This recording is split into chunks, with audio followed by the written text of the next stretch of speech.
오늘은 고린도 교회에 바울이 나눈 말씀을 바탕으로 오늘 하나님께서 저에게 주시는 은혜를 나눴으면 좋겠습니다. 고린도 교인들 자주 버릇처럼 입에 달고 사는 말이 있었던 것 같습니다. 그게 뭘까요? 오늘 본문에 나오는데 23절에 이 말입니다. 모든 것이 가하나. 참고로 바울은 이것에 대해서 이미 6장에서 언급한 적이 있습니다. 6장 12절에 이렇게 나옵니다. 제가 읽어드리겠습니다.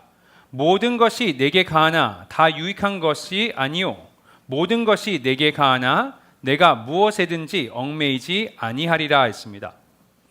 모든 것이 가하다. 이것을 고린도 교인들이 자주 사용했던 말인 것 같습니다. 자, 그 의미가 어떻게 됩니까? 먼저 가하다 했습니다. 헬라어로 이 단어를 보시면요, XST라는 단어입니다. 그리고 이 단어의 의미를 우리가 제대로 파악하려면 성경에서 이 단어를 어떻게 사용하고 있는지 보면 도움이 될 것 같습니다. 성경에서 이 단어를요, 총 29번 사용하게 됩니다.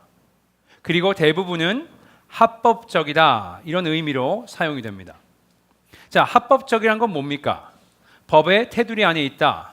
법이 허용한다 이런 의미입니다.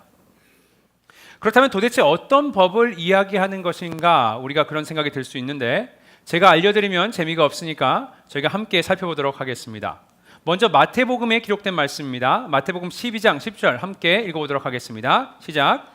한쪽 손 마른 사람이 있는지라 사람들이 예수를 고발하려 하여 물어 이르되 안식일에 병 고치는 것이 옳으니까. 자, 여기서 옳으니까 이 단어가요, XST 합법적이다라는 단어입니다. 바리새인들과 서기관들이 예수님께서 안식일에 병자를 고치시는 것을 보고 이것은 불법이다 했습니다. 그래서 예수님을 고발하려 합니다. 그런 이들에게 예수님께서는 안식일에 사람을 고치는 것, 선한 행동을 하는 것이 옳다, 합법적이다라고 답변을 하셨습니다. 자, 여기서 합법적이라 함은 어떤 법을 이야기하는 겁니까? 유대인들의 법, 종교법, 다시 말해서 모세 율법을 이야기하는 겁니다. 자, 예를 하나 더 드려드릴게요. 사도행전 22장 25절 말씀 보도록 하겠습니다. 시작. 가죽줄로 바울을 매니 바울 곁에 서 있는 백부장더러 이르되 너희가 로마 시민 된 자를 죄도 정하지 아니하고 채찍질할 수 있느냐 하니. 자, 여기서 죄를 정했다 이 단어도요, XST 합법적이란 단어입니다. 바울은 로마 시민인 자신을 재판 없이 채찍질하는 이것이 불법이다 이렇게 호소했고요. 결국에 이 요청이 받아들여져서 백부장과 천부장이 그를 풀어줍니다. 자, 그럼 여기서 이야기하는 법은 무슨 법입니까? 로마 법입니다. 자, 이것을 토대로 봤을 때 지금 고린도 교인들이 모든 것이 가하다 이렇게 주장했던 의미는요, 그들의 행동이 종교법인 모세율법 또는 세속적인 법인 로마법을 어기는 행위가 아니다라고 주장하고 있는 겁니다. 우리가 자주 사용하는 표현이 있는데요, 그 중에 법대로 해 이런 표현이 있잖아요, 그죠? 그게 무슨 의미를 담고 있습니까? 나는 법 앞에서 떳떳하다, 자신의 행동에 거리낌이 없다 이렇게 얘기하고 있는 겁니다. 고린도 교인들도요, 뭐라고 주장합니까? 자신의 행동이 합법적이기 때문에 정당하다, 문제될 것 없다, 자신의 권리를 주장하고 있는 겁니다. 자, 바울은 이렇게 자신의 행동을 정당하다고 외치는 고린도 교인들에게 뭐라고 답해 줍니까? 23절을 한번 다 같이 읽어보겠습니다. 읽습니다. 시작. 모든 것이 가하나 모든 것이 유익한 것은 아니요 모든 것이 가하나 모든 것이 덕을 세우는 것은 아니니. 자, 두 가지 답변을 해줍니다. 먼저 모든 것이 가하나 모든 것이 유익한 것은 아니요 했습니다. 이것을 풀어서 설명하자면 뭔가가 합법적이라고 해서 그것이 유익을 주는 것은 아니다 이렇게 얘기하고 있는 겁니다. 자, 여기서 유익이란 단어 숨패로, 함께, 패로, 끌어모으다 직역하면요, 한 곳으로 뭔가를 끌어모으고 있는 겁니다. 당시에 이 단어를 어떻게 사용했냐 그랬을 때요, 돈을 모으다, 돈을 끌어모으는 것을 묘사하기 위해서 사용했었습니다. 자, 그럼 지금 바울이 하고 있는 말을 우리가 이해하기 쉽게 제가 설명드리겠습니다. 여러분께서요, 사업을 하시려고 구상하시고 계신다고 생각해 보세요. 무슨 비즈니스를 할까 생각해 보고 계십니다. 어떻게 정하시겠습니까? 무슨 비즈니스를 할지. 단순히 이 비즈니스는 합법적이기 때문에 하시겠습니까? 아니요. 당연히 합법적인 것은 당연한 것이고요. 이것이 수입이 되는지 돈을 모을 수 있는지 그것을 판단하고 우리는 그 비즈니스를 할 것입니다. 너무 당연한 얘기죠. 그죠? 자, 이렇게 지금 바울이 하고 있는 이 얘기가요. 이렇게 당연한 얘기입니다. 뭔가를 단순히 율법이나 로마법으로 합법적이어서 하는 것이 아니고요. 영적 유익, 프로핏이 있으니까 해야 된다는 겁니다. 자, 그럼 바울이 여기서 이야기하고 있는 영적 유익은 무엇입니까? 24절에 이렇게 나와 있습니다. 누구든지 자기의 유익을 구하지 말고 남의 유익을 구하라. 개인의 유익이 아니고요. 남에게 주는 유익을 생각을 하고 결정을 하라. 이런 얘기입니다. 또 비슷한 말을 바울은 이런 말도 합니다. 23절 한번 계속 보시면요. 이렇게 나와 있습니다. 모든 것이 가하나 모든 것이 덕을 세우는 것은 아니니. 이번에도 마찬가지로 모든 것이 합법적이어서 하는 것이 아니고 덕을 세우는 것을 하라고 얘기합니다. 자, 원어 성경을 보시면요. 덕이란 단어는 사실 나와 있지 않습니다. 그래서 이렇게 해석이 됩니다. 그래서 모든 것이 가하나 모든 것이 세우는 것은 아니니. 세운다. 오늘 헬라어 좀 많이 얘기하는데 합성어입니다. 오이코스, 집. 도메오, 짓는다, 세운다. 집을 짓는다. 이런 의미입니다. 왜 바울은 갑자기 생뚱맞게 집을 짓는 이야기를 할까? 고린도서 다른 부분을 보시면요. 바울이 세운다란 단어를 쓸 때는 집에 대해서 얘기하는데 이 집이 뭘 상징할까요? 교회를 상징합니다. 다시 말해서 교회를 세우는 일에 대해서 얘기합니다. 하지만 교회를 세운다고 해서 교회를 건축하는 교회 건물을 건축하는 얘기가 아니고요. 교회가 누구입니까? 성도들, 다른 지체, 다른 교인들, 신앙 공동체를 세우는 것을 이야기하고 있는 겁니다. 자, 그렇다면 바울의 이 발언, 모든 것이 가하나 모든 것이 덕을 세우는 것은 아니니, 이게 무슨 내용입니까? 내가 하는 일이 아무리 합법적이라 할지라도 그것이 꼭 공동체를 세우는 일, 다른 믿는 사람들을 도와주는 일은 아니다. 이렇게 얘기하는 겁니다. 어떻게 보면요, 바울의 첫 번째 주장과 두 번째 주장이 같은 내용의 얘기를 하고 있는 겁니다. 이게 오늘 본문을 통해서 바울이 고린도 교인들에게 꼭 하고 싶어하는 말인 겁니다. 다시 말씀드리자면 옳고 그름을 따지는 법이 다가 아니고 뭔가가 합법적이다 아니다 생각하는 것에 그치지 말고 그 이상을 생각하라는 겁니다.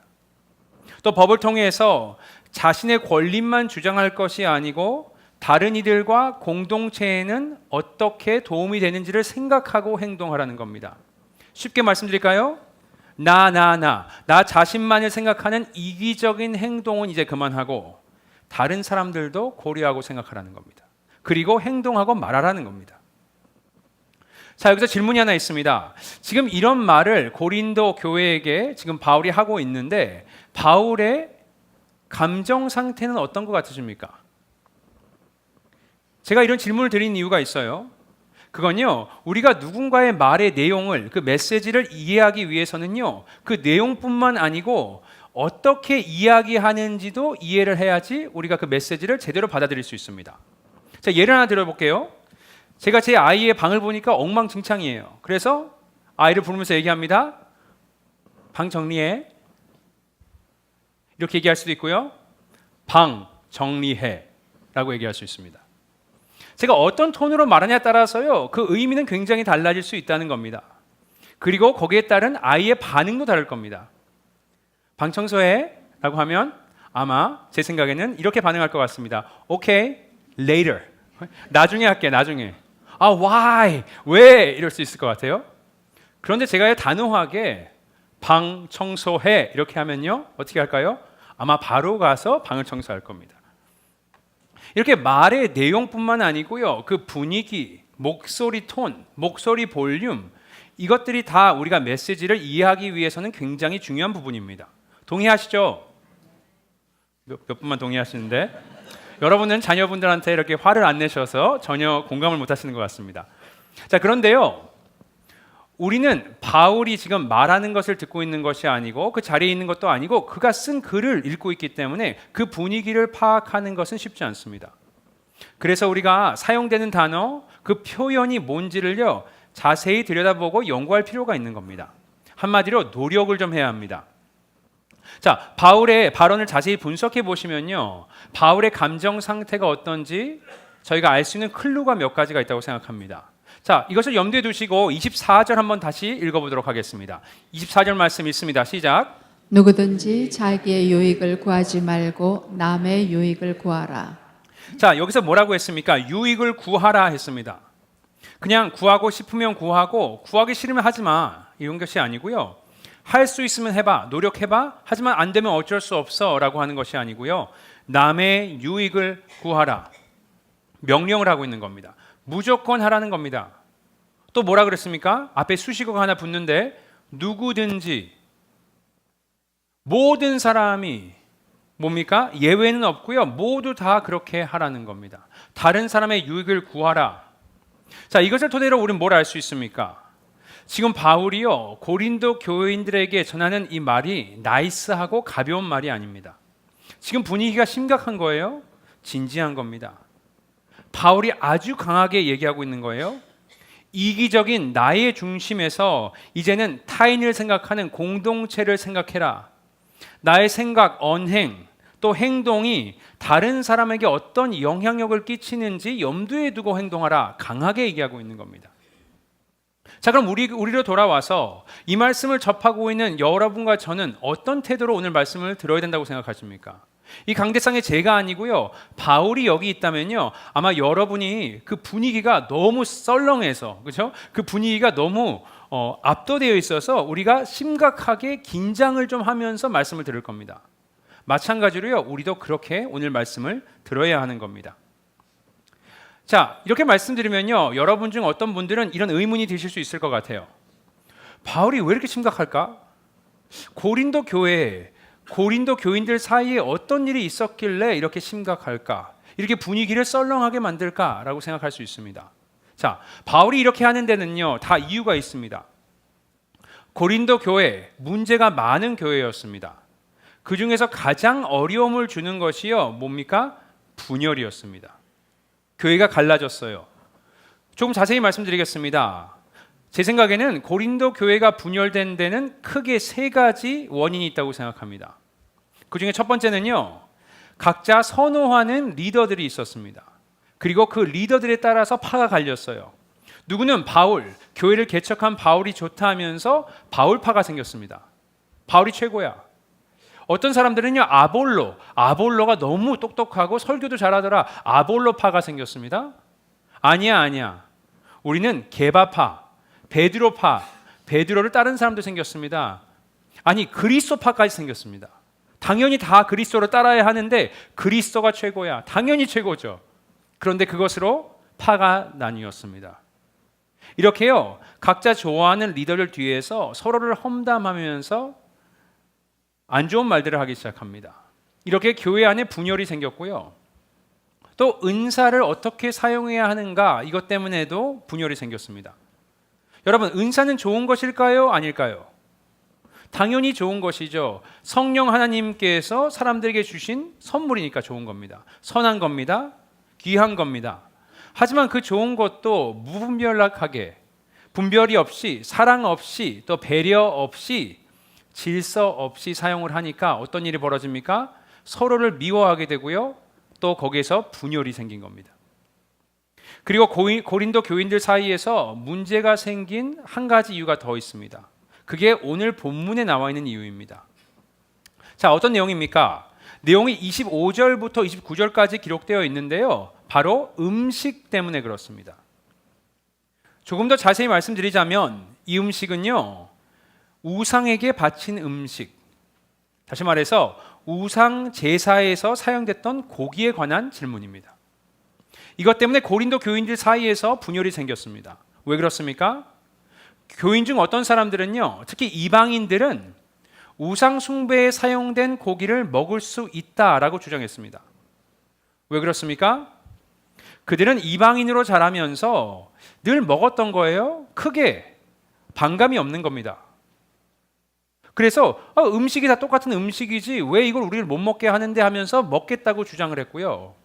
또 반면에 어떤 교인들은 특히 유대인 배경을 갖고 있는 사람들은요, 우상에게 바친 음식은 절대로 손대면 안 되고 먹으면 안 된다고 주장했습니다. 자, 이들은 왜 그렇습니까? 그들이 어릴 때부터 교육을 받았습니다. 우상 숭배하는 것은 잘못된 일이다. 큰 죄이기 때문에 절대 하면 안 된다. 그러니까 자연스럽게 우상에게 바친 음식도 먹지 않았을 겁니다. 또 유대인 가정에서 크면서 그런 고기를 접할 일도 없었을 겁니다. 그래서 그들은 안 된다 했습니다. 이렇게 이 먹는 음식의 문제 때문에 그들의 생각의 차이 때문에 교회에 분열이 생겼습니다. 자, 그런 그들에게 바울이 드디어 거기에 대한 답변을 줍니다. 말씀드렸지만 이 당시에 이것이 그 교회에서는 큰 이슈였기 때문에 아마 바울이 어떤 대답을 해줄까 귀를 기울이면서 바울의 음성을 들었을 겁니다. 자, 이런 답변을 주는데 한번 함께 보도록 하겠습니다. 25절부터 28절 말씀 읽습니다. 시작. 무릇 시장에서 파는 것은 양심을 위하여 묻지 말고 먹어라. 이는 땅과 거기 충만한 것이 주의 것임이라. 불신자 중 누가 너희를 청할 때에 너희가 가고자 하거든 너희 앞에 차려놓은 것은 무엇이든지 양심을 위하여 묻지 말고 먹으라. 누가 너희에게 이것이 재물이라 말하거든 알게 한 자와 그 양심을 위하여 먹지 말라. 자, 여러 가지 상황이 발생을 하는데요. 일단 시장에서 고기를 살 때 고기의 출처를 묻지 말고 그냥 사랍니다. 사고 먹으라 그래요. 또 불신자가 그의 집에 그들을 초청했을 때 식사를 같이 할 때 이 고기가 어디서 오는지 따지지 말고 그냥 먹으라고 합니다. 자, 그런데요, 어떤 이가 그 출처를 밝혀서 이건 우상 숭배에 사용된 고기야라고 했을 때는 뭐라고요? 그건 또 먹지 말라고 합니다. 아니, 먹으라는 건지 먹지 말라는 건지, 먹어도 된다는 건지 안 된다는 건지 좀 헷갈릴 수 있다고 생각을 합니다. 그의 대답이요, 애매모호하게 느껴질 수 있어요. 그런데 그의 대답을 자세히 보시면요, 절대로 애매모호한 대답이 아닙니다. 일단 우상에게 바친 음식 먹어도 됩니까? 안 됩니까? 뭐라고 하죠? 먹어도 된다고 합니다. 자, 오해가 없었으면 좋겠어요. 바울이 괜찮다고 하는 것은요, 우상 숭배가 된다고 하는 것이 아니고 또 우상 숭배자들이 하는 그 안 좋은 일들, 죄에 동참해도 된다고 하는 것이 절대로 아니고요, 음식에 관한 이야기입니다. 그 제사에 사용됐던 음식은 먹을 수 있다라고 얘기합니다. 그리고 오늘 본문에 보시면 그 이유도 설명합니다. 26절에 이렇게 나와 있습니다. 이는 땅과 거기 충만한 것이 주의 것임이라 했습니다. 이 땅의 모든 것이 누구에게부터 왔죠? 하나님께로부터 왔습니다. 이 땅의 모든 것은 하나님께서 만드신 것이기에 선한 것이고 좋은 것이고 그 음식도 그 가축도 동물도 하나님께서 만드신 것이기에 먹을 수 있다. 이렇게 얘기를 하고 있는 겁니다. 그리고 바울은요, 이미 8장에서 이렇게도 설명했습니다. 고린도전서 8장 4절 말씀 읽어보겠습니다. 시작. 그러므로 우상의 제물을 먹는 일에 대하여는 우리가 우상은 세상에 아무것도 아니며 또한 하나님은 한 분밖에 없는 줄 아노라. 자, 무슨 논리입니까? 뭐라 그럽니까? 우상은 실제로 존재하지 않는다, 가짜다. 그렇기 때문에 우상에게 바친 음식은 아무 의미가 없다는 겁니다. 그래서 음식은 그냥 음식이니까 먹어도 괜찮다라고 지금 바울이 이야기하고 있는 겁니다. 그래서 이런 이야기도 합니다. 30절에 만일 내가 감사함으로 참여하면 어찌하여 내가 감사하는 것에 대하여 비방을 받으리요. 뭐라고 합니까? 무슨 음식이든 다 하나님께로 온 것이기에 너희가 감사하면 먹으라. 그러면 비방을 받을 일 없다. 이렇게 얘기를 하고 있는 겁니다. 자, 그렇다면 바울은 왜 어떤 상황에서는 먹으라고, 먹어도 된다 하고 어떤 상황에서는 안 된다고 하는 겁니까? 여러분, 25절부터 28절을요 계속 보시면 반복되는 단어 하나가 있습니다. 자, 그게 뭘까요? 제가 읽어드릴게요. 25절에 양심을 위하여 묻지 말고 먹으라 했고요, 26절에도 동일하게 양심을 위하여 묻지 말고 먹으라 했습니다. 그런데 27절에는 양심을 위하여 먹지 말라고 합니다. 자, 먹고 말고의 기준이 뭐죠? 양심, conscience, 양심입니다. 자, 양심은 뭡니까? 사전에서는요, 양심을 이렇게 정의했습니다. 자기의 행위에 대하여 옳고 그름, 선과 악의 판단을 내리는 도덕적 의식, 이렇게 나옵니다. 다시 말해서 자신의 행동이 잘 됐다, 안 됐다, 이거는 옳다, 그르다를 판단할 수 있는 잣대가 양심이라는 겁니다. 그래서 우리가 보통 양심에 찔린다라고 할 때는 무슨 내용입니까? 내가 한 행동과 생각, 언행이 잘못되었다는 것을 느끼고 죄책감이 든다, 이런 얘기입니다. 자, 질문이 있습니다. 양심은 좋은 걸까요? 안 좋은 걸까요? 좋은 겁니다. 하나님께서 주신요 능력입니다. 그래서 로마서 2장에 보면 이 양심이 증거가 되어서 그 생각들을 고발한다 했습니다. 양심이란 걸 하나님께서 주셔서요, 우리가 뭔가 잘못된 행동을 할 때 마음에 찔림이 있다, 이런 얘기입니다. 이렇게 하나님께서 주신 능력입니다. 하지만 이런 좋은 양심도 우리에게 필요한 것이지만 거기에는 한계, 리미테이션이 있습니다. 자, 그게 뭘까요? 양심은 온전한, 완벽한 선과 악의 기준은 될 수 없다는 겁니다. 자, 왜 그렇습니까? 제가 설명드릴게요. 사람마다 양심의 기준이 달라요. 그래서 같은 일을 하고도 어떤 사람은 마음에 찔리고 양심의 가책을 느낍니다. 그런데 어떤 사람은 아무렇지도 않아요. 누군가가 거짓말을 했어요. 거짓말을 하니까 양심에 찔림이 옵니다.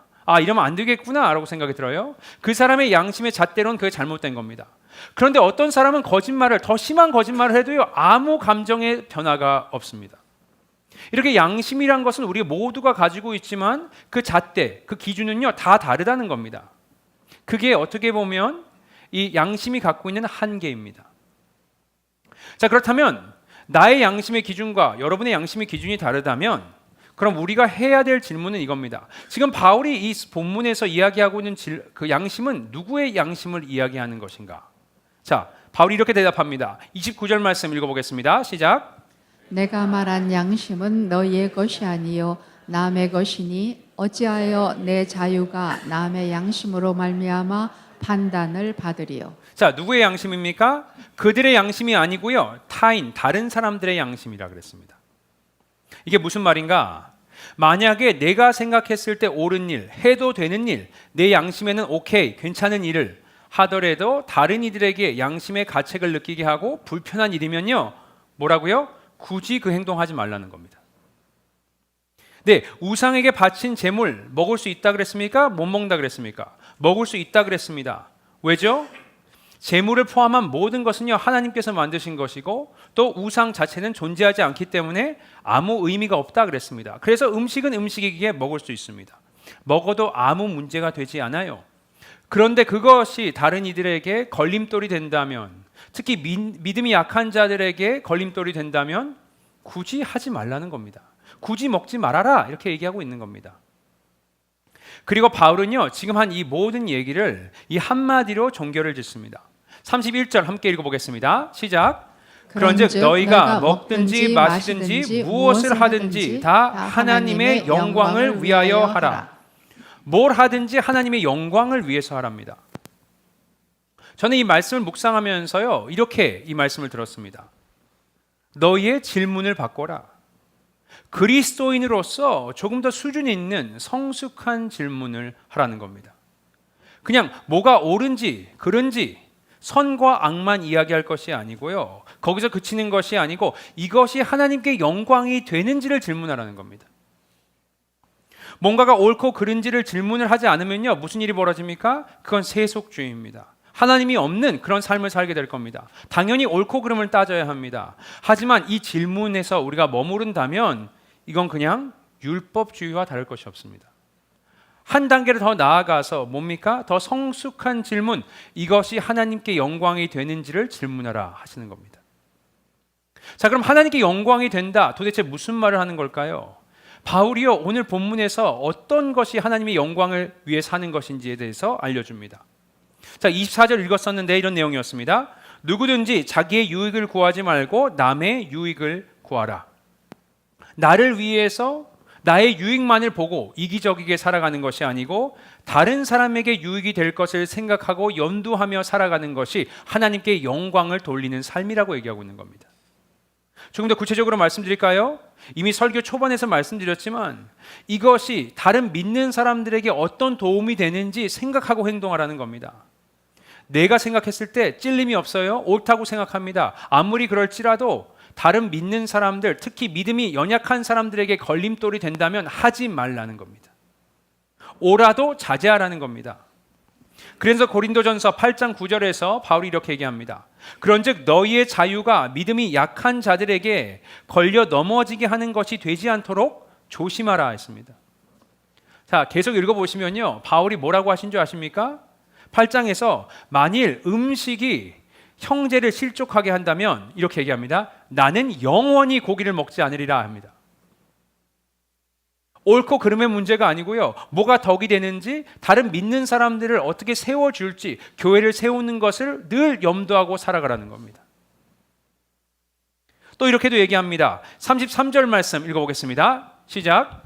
나와 같이 모든 일에 모든 사람을 기쁘게 하여 자신의 유익을 구하지 아니하고 많은 사람의 유익을 구하여 그들로 구원을 받게 하라. 자, 여기서 얘기하는 많은 사람들의 유익을 구하라. 누구의 유익을 얘기하는 겁니까? 그들로 구원을 받게 하라. 예수를 믿지 않는 사람들을 얘기하는 겁니다. 뭡니까? 나의 지금 발언과 나의 행동이 지금 믿지 않는 사람들에게 어떻게 보이는지를 생각하고 살아라는 겁니다. 이들이 나를 통해서 예수를 만날 수 있는지, 나의 행동을 통해서 예수가 보이는지, 복음을 전할 수 있는지, 그래서 그들이 구원을 받을 수 있는지를 늘 생각하라는 겁니다. 이렇게 뭡니까?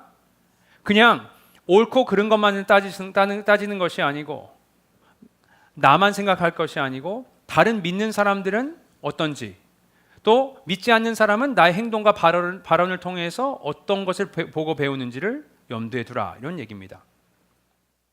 제가 목회를 하면서 자주 듣는 질문이 하나가 있습니다. 바로 술에 관한 질문입니다. 질문이 이렇죠. 그리스도인으로서 술을 마셔도 됩니까? 안 됩니까? 이런 질문입니다.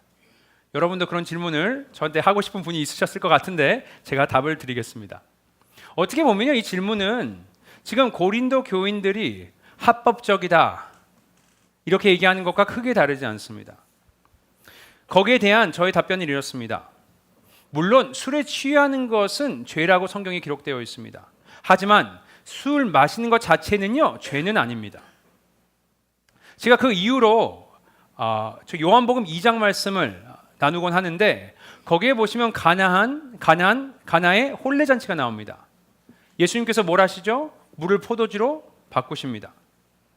어떤 분은 이걸 보고 이 포도주는 무알콜이었다라고 하시는 분들도 있고, 또 이게 중동 지방이니까 물을 보관하기가 쉽지 않아서 물 대신에 어쩔 수 없이 포도주를 마셨다라는 분도 계십니다. 여러분, 이건요 억지입니다. 왜냐? 말씀을 읽어보시면요, 지금 혼례 잔치 때 마신 이 포도주는요, 단순히 갈증을 해소하기 위해서 물 대신에 마시는 게 아니고요, 즐기기 위해서 마셨다는 것은 확실합니다. 그래서 혼인잔치에 참석한 사람들이 처음에는 좀 질이 떨어지는 포도주를 내놨는데, 나중에 예수님께서 만드신 포도주가 더 퀄리티가 좋으니까 어떻게 얘기합니까? 어떻게 이렇게 할 수 있냐고 하면서 칭찬을 합니다. 여러분, 그냥 물을 마시는 것이 아니고요, 이것을 즐기기 위해서 또 그 포도주의 질까지 고려해 가면서 지금 마시고 있다, 이런 얘기입니다. 그래서 술을 마시는 것 그 자체는요, 죄가 아닙니다. 그런데 여러분, 우리가 여기서 우리의 질문을 멈춘다면 죄송하지만 그건 좀 수준이 떨어지는 겁니다. 우리가 조금 더 성숙한 질문을 해야 합니다. 질문이 뭡니까? 단순히 그냥 술 마시는 것이 죄냐 아니냐가 아니고요, 술을 마시는 것이 하나님께 영광이 되느냐까지 질문을 해야 하는 겁니다. 다시 말해서 내가 술을 입에 대는 것이 다른 믿는 사람들에게 덕이 되는가, 특히 믿음이 약한 사람들에게 걸림돌이 되진 않을까, 이것을 생각하라는 겁니다. 내가 지금 하는 것이 믿지 않는 사람이 예수님을 믿는 데 도움이 되는 것인가 아닌가, 이것을 염두에 두라고 얘기를 하고 있는 겁니다. 제가 오래전에 한국을 방문한 적이 있습니다. 제 기억으로 한 15년 정도 전이었던 것 같아요. 자, 아내와 함께, 아이가 있기 전이니까 아내와 함께 저희가 서울에서 저희 사촌형 가족을 만났습니다. 저희 사촌형 가족은요, 예수를 믿지 않는 가정이에요. 그래서 만나기 전부터 저희들이 기도를 했습니다. 하나님, 복음을 전하고 싶습니다. 예수를 전하고 싶습니다. 이렇게 기도하고 그분들을 만났습니다. 자, 저희 사촌 형과 그 가정이요, 좀 풍족하세요. 저희 사촌 형은 잘 나가는 국제 변호사입니다. 또 아내분은 대학 교수세요. 이렇게 그 두 분과 그 딸, 그리고 저와 와이프, 그리고 5명이 만났습니다. 저희를 오랜만에 만나시니까 좀 잘 대접을 해주시고 싶었던 것 같아요. 그래서 아주 비싼 레스토랑에 또 프라이빗 룸까지 준비해 놓으셨습니다. 저희가 딱 갔는데요, 그 저희 사촌 형이 와인 2병을 갖고 나오는 겁니다. 그러면서 이것은 내가 특별히 정말 힘들게 구해온 것이다, 굉장히 비싼 것이다, 이렇게 얘기하는 겁니다. 그것을 보면서 제가 생각이 많이 들었습니다. 어떡하지? 어떻게 할까? 정말 고민이 됐습니다. 제가 고민이 됐던 것이요, 사실 술 마시는 것 자체가 잘못됐다고 생각하지 않기 때문에 그게 문제가 된 것이 아니고요, 술을 마신 지가 너무 오래돼서 이 술을 마시고 내가 안 취할 수 있을까라는 고민이 든 겁니다. 그래서 뭘 했을까요? 기도를 했습니다. 하나님, 내가 이 와인을 함께 마실 텐데 왜냐 안 마신다 그러면 이분들이 복음을 전하는데 조금 꺼리낌을 느끼고 거리감을 느끼실까봐 또 이렇게 어렵게 준비해 오셨는데 안 먹는 건 예의도 아닌 것 같아서 마셔야 될 것 같은데, 하나님, 내가 취하지 않고 복음을 전할 수 있게 도와주시옵소서 기도했습니다. 하나님께서 응답하셨을까요? 예, 응답하셨습니다. 그래서 그 준비해 준 와인을 다 마셨습니다. 제가요, 그러면서 이것저것 이야기하면서 복음을 전했습니다. 그분들의 영적 상태, 왜 믿지 않으시는지에 대해서, 또 딸이 교회를 나갔었는데 어떻게 상처를 받고 교회를 더 이상 나가지 않는지에 대해서까지 나눴습니다. 깊은 대화를 나눴고 신앙에 대해서 얘기를 했습니다. 여러분, 전 나름대로요, 하나님의 영광을 위해서 이 술을 마신 겁니다. 하지만 생각해 보세요. 제가 아내와 집에서 와인 한잔 할 수 있겠지만, 제가 술 마시는 것은 합법적이다, 하나님께서 괜찮다 하셨다면서 제가 지금 설교를 끝나고 지금 저기 여러분이 가시는데 많이 보던 사람이 있네? 바에 제가 거기서 위스키를 마시고 있다고 생각해 보십시오. 여러분 중에 어떤 분들은 괜찮아, 성경적으로 문제될 거 없어 라고 하실 분들이 계실 겁니다. 별로 없으신 것 같은데, 네. 어떤 분들은요, 괜찮은 건 머리로는 알겠는데 마음이 불편해요. 그러신 분들이 계실 거고, 어떤 분들은 다음 주에 이곳에서 못 보게 될 겁니다. 예, 뭡니까? 제가 마시고 안 마시고 제가 어디서 뭘 하는 것은요, 하나님의 영광이 되느냐 아니냐, 이것이 여러분에게 걸림돌이 되느냐 아니냐, 믿지 않는 사람이 나를 봤을 때 어떤 기분이 들까, 이것을 고려하고 행동하라는 겁니다. 여러분, 우리의 질문의 수준, 레벨을 높이십시다. 더 이상 그냥 옳고 그른 것, 그런 것만 질문하실 것이 아니고, 이것이 하나님께 영광이 되는지 아닌지, 걸림돌이 되진 않는지, 나의 발언이 교회에 불화를 일으키고 또 사람들에게 상처를 주는 것은 아닌지, 또 불신자들이 나의 삶을 봤을 때 뭐라고 느낄 것인지, 이것을 고민하면서 행동해야 할 것입니다. 여러분, 이것이요, 특별한 얘기가 아닙니다. 특별한 장소에서 특별한 일만 가지고 얘기하는 것이 아닙니다. 이런 생각을 해봤어요. 왜 바울이 굳이 음식의 예를 들었을까? 이유는 이미 말씀드렸지만 또 다른 이유가 있지 않을까 생각을 해봤습니다. 그래서 제가 드는 생각이 이거예요. 여러분, 음식이 뭡니까? 우리가 매일매일 여러 번 접하는 것이 음식입니다. 다시 말해, 음식을 먹을 때마다 그것을 고민하고 살으라는 거예요. 우리의 일상에서 생각을 하라는 겁니다.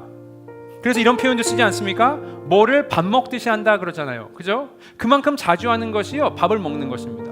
우리의 일상에서 우리가 하나님의 영광을 위해서 살고 있는지, 그 질문을요, 가끔 하시는 것이 아니고 매일 계속해서 하시라는 겁니다. 이렇게 우리가 상대를 배려하고 타인의 유익을 위해서, 복음을 위해서 사는 삶, 이것이 우리의 일상에 배어 있어야 된다는 겁니다. 여러분, 일상의 모든 부분에서 성숙한 질문을 하셨으면 좋겠습니다. 우리의 일터에서 나의 발언과 행동이 어떤 메시지를 보내고 있는지, 또 나의 가정에서 나의 자녀들과 부모와 어떤 관계를 맺고 있는지, 어떤 말을 하고 있는지, 내가 즐기는 이 문화가 교회의 어떤 사람들에게는 걸림돌이 되지 않는지 판단하라는 겁니다.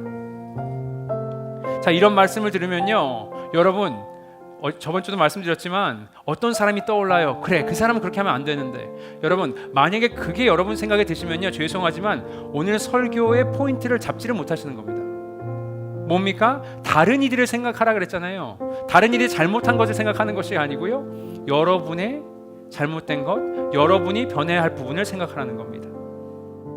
오늘 설교 이 구절로 마무리하겠습니다. 11장 1절 마지막 구절입니다. 우리 함께 함께 선포하시겠습니다. 내가 그리스도를 본받는 자가 된 것 같이 너희는 나를 본받는 자가 되라.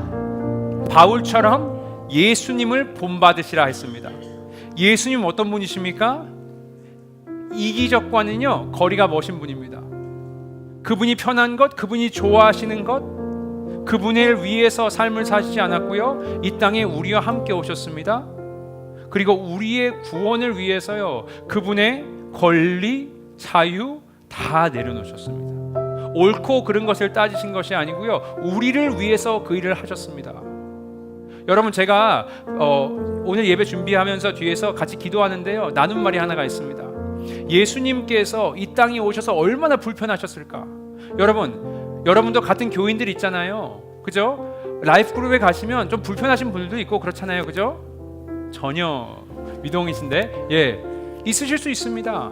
그런데 예수님께서는 이 땅에 오셔서 우리와 함께 지내시면서 얼마나 불편하셨을까.